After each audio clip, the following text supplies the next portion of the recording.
نحمده ونصلي على رسوله الكريم اما بعد فاعوذ باللہ من الشیطان الرجیم بسم اللہ الرحمن الرحیم۔ میرے قوم کی مقدس شہزادیوں، حضرت فاطمہ کی کنیزوں، آج میں آپ کے لیے اتنا بابرکت، اتنا پاورفل وظیفہ لے کر آئی ہوں جس کو سن کر آپ بھی خوش ہو جائیں گے۔ بس گزارش یہ ہے کہ اس وظیفے کو آپ کو پورا سننا ہوگا، لاسٹ تک اس ویڈیو کو دیکھنا۔ اس ویڈیو میں آپ کی جو پریشانیاں ہیں نا، جو گھریلو پریشانیاں ہیں، جو جسمانی پریشانیاں ہیں، انشاءاللہ عز وجل اس وظیفے کو کرنے کے بعد آپ کی شکایت یہ نہیں رہے گی کہ آپ پریشان رہتی ہیں یا پھر آپ کو تکلیف رہتی ہے۔ اتنا پاورفل یہ وظیفہ ہے۔ یہ وظیفہ ہے استغفار کا۔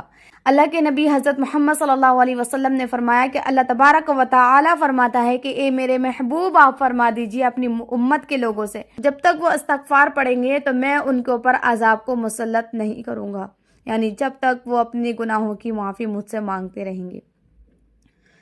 اللہ کے نبی حضرت محمد صلی اللہ علیہ وسلم نے فرمایا کہ استغفار پڑھنے والے کے لیے اتنی بڑی اللہ تبارک و تعالی نے اتنی بڑی نعمت دی ہے، اتنی بڑی نعمت ہے کہ استغفار دن میں اگر کسی شخص نے 25 مرتبہ بھی استغفار پڑھ لیا، اللہ تعالیٰ سے اگر وہ پہاڑ کو بھی اپنی جگہ سے ہٹانے کے لیے کہے گا کہ یا اللہ تو اس پہاڑ کو اپنی جگہ سے ہٹا دے، تو اللہ تعالیٰ اس پہاڑ کو بھی اپنی جگہ سے ہٹا دے گا، لیکن ہمارے کامل یقین کا ہونا بہت زیادہ ضروری ہے۔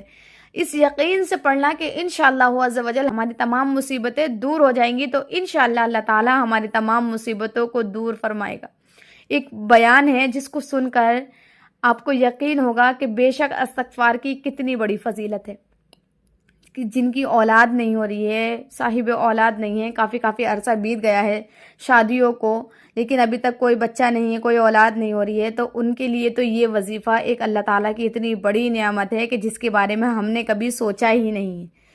ایک مرتبہ حضرت امام حسن رضی اللہ تعالیٰ عنہ کی بارگاہ میں ایک شخص حاضر ہوا اور عرض کرنے لگا کہ حضرت کافی عرصہ گزر گیا ہے، شادی ہو گئی ہے، کافی عرصہ گزر گیا ہے شادی ہوئے ہوئے بھی، لیکن میں ابھی تک میری کوئی اولاد نہیں ہے، ایک بھی بچہ نہیں ہوا ہے۔ حضرت کوئی ایسا وظیفہ بتائیے جس کی وجہ سے میں صاحب اولاد ہو جاؤں۔ بے شک اللہ تعالیٰ ایمان والوں کی دعاؤں کو کبھی رد فرماتا ہی نہیں ہے۔ کوئی بندہ سچے دل سے دعا کرتا ہے، اللہ تعالیٰ اس کے دعا کو کبھی رد نہیں فرماتا۔ تو حضرت امام حسن رضی اللہ تعالیٰ عنہ نے فرمایا کہ کوئی اولاد نہیں ہے، میں تمہیں ایک وظیفہ بتا دوں؟ تو اس شخص نے عرض کیا کہ ہاں حضرت بتائیے، وظیفے کے لیے تو میں آپ کے پاس آیا ہوں۔ تو حضرت امام حسن رضی اللہ تعالیٰ عنہ نے فرمایا کہ استغفار پڑھو، استغفار پڑھو کہ استغفار کی برکت سے اللہ تعالیٰ تمہیں صاحب اولاد کر دے گا۔ سبحان اللہ۔ سورہ نوح کی 10، 11، 12 آیتیں حضرت امام حسن رضی اللہ تعالیٰ عنہ نے اس شخص سے بتائیں کہ استغفار پڑھو، یہ آیتیں پڑھو۔ یہ سورت جو ہے سورہ نوح کی 10، 11، 12 آیتیں یہ استغفار ہے۔ استغفار پڑھو، اللہ تعالیٰ تمہیں صاحب اولاد کر دے گا، اور ایک نہیں، دو نہیں، تین نہیں، بلکہ 10 بیٹے عطا کرے گا۔ کیا دعویٰ کیا حضرت حسن نے؟ ایک نہیں، دو نہیں، تین نہیں، 10 بیٹوں کا دعویٰ کیا صرف ایک استغفار پڑھنے سے۔ سبحان اللہ۔ اس شخص نے عرض کیا کہ حضرت ٹھیک ہے، اب دوبارہ کب آنا ہے؟ تو حضرت امام حسن رضی اللہ تعالیٰ عنہ نے فرمایا کہ بتا دیا نا، وظیفہ پتہ چل گیا نا، تو اب تو اس وقت آنا جس وقت اللہ تعالیٰ تجھے 10 بیٹوں سے نوازے گا۔ سبحان اللہ۔ حضرت امیر معاویہ رضی اللہ تعالیٰ عنہ اس وقت اسی جگہ پر تھے، تو حضرت امیر معاویہ نے کہا کہ حسن اتنا بڑا دعویٰ، ایک نہیں، دو نہیں، تین نہیں، 10 بیٹوں کا دعویٰ؟ تو حضرت امام حسن رضی اللہ تعالیٰ عنہ نے فرمایا کہ یہ وظیفہ میرا خود کا بتایا ہوا نہیں، بلکہ یہ قرآنی وظیفہ ہے، یہ میں نے قرآن سے سیکھا ہے۔ سبحان اللہ۔ وظیفہ میں نے بتا دیا ہے، اب اس پر کرم کرنا اللہ کا ہاتھ میں ہے، اللہ کرم کرے گا۔ میں نے وظیفہ بتا دیا ہے، اللہ کرم کرے گا انشاءاللہ۔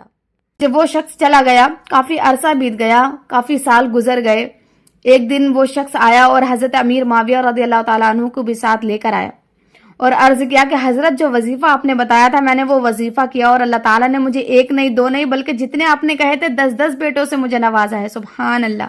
یہ ہے استغفار کی فضیلت۔ کیوں ہم دھکے کھا کے ہی مانیں؟ کیوں ہم در جائیں، دھکے کھائیں؟ کیوں نہ ہم ایک بار میں ہی استغفار پڑھ لیں؟ کیوں نہ ہم استغفار پڑھ لیں، اللہ تعالیٰ کو راضی کر لیں، اس کو منا لیں، اور پھر اس سے اپنی من چاہی بات منوا لیں۔ اس ویڈیو میں میرا صرف آپ کو سمجھانے کا صرف ایک یہی مقصد تھا، جتنا ہو سکے اتنا استغفار کیجیے. استغفار کی برکت سے اللہ تعالیٰ آپ کے جسمانی حالات کو ٹھیک کرے گا، آپ کے گھروں کے حالات کو ٹھیک کرے گا. اگر آپ کے گھر میں کام میں کسی چیز میں اگر کوئی معاذ اللہ سب کا ہوتا ہی ہے کہ کسی کو کوئی پریشانی ہوتی ہے، کوئی بھی آپ کو پریشانی ہے، استغفار پڑھیے اور اللہ تعالیٰ سے عرض کیجیے کہ یا اللہ رب العزت، مجھ سے جو گناہ ہو گئے میں اپنے گناہوں کی سچے دل سے توبہ کرتی ہوں، تو میری توبہ کو قبول فرما، اور میری توبہ کو قبول فرمانے سے پہلے اس پر مجھے قائم اور دائم رہنے کی توفیق عطا فرما. سبحان اللہ. یہ نہیں ہوتا کہ ہم توبہ کر لیتے اللہ تعالیٰ سے، پھر کچھ دنوں کے بعد ہم وہ گناہ دوبارہ سے دہرا لیتے، ایسے نہیں. توبہ کرنی ہے سچی توبہ، جو گناہ ہم نے کر لیے ان گناہوں سے سچی توبہ کرنی ہے کہ یا اللہ گناہ ہو گئے، غلطی ہو گئی، تیرے بندے تھے، نادان تھے، ہم سے گناہ ہو گئے، لیکن اب معاف کرنا تو تیرا کام ہے نا، معاف تو تو کرے گا، بے شک تو ہم سے 70 ماؤں سے زیادہ محبت کرتا ہے، تو ہمیں معاف کر اور ہمیں یہ توفیق دے کہ جو گناہ ہم سے ماضی میں ہو گئے ہیں ان گناہوں کی طرف ہم دوبارہ اپنا رجوع نہ کریں. اللہ تعالیٰ ہم سب کو توبہ کرنے کی توفیق عطا فرمائے، توبہ کرنے سے زیادہ اس پر عمل کرنے کی توفیق عطا فرمائے. آپ سب کے لیے میری یہی دعا ہے کہ اللہ تعالیٰ آپ کے جسمانی گھر کے تمام حالاتوں کو سدھارے، درست فرمائے. جو بیمار ہیں انہیں شفاء کاملہ کلی اجلا نصیب فرمائے، جو قیدی ہیں انہیں رہائی عطا فرمائے، جو پریشان حال ہیں ان کی پریشانیوں پر رحم فرمائے، اور جو بے اولاد ہیں انہیں صاحب اولاد بنائے، نیک صالح اولاد عطا فرمائے. جو بے روزگار ہیں اللہ تعالیٰ ان کو رزق عطا فرمائے، حلال رزق عطا فرمائے. اگر ویڈیو اچھی لگی ہو تو ویڈیو کو لائک ضرور کرنا اور اپنا بہت زیادہ خیال رکھنا. السلام علیکم ورحمۃ اللہ وبرکاتہ.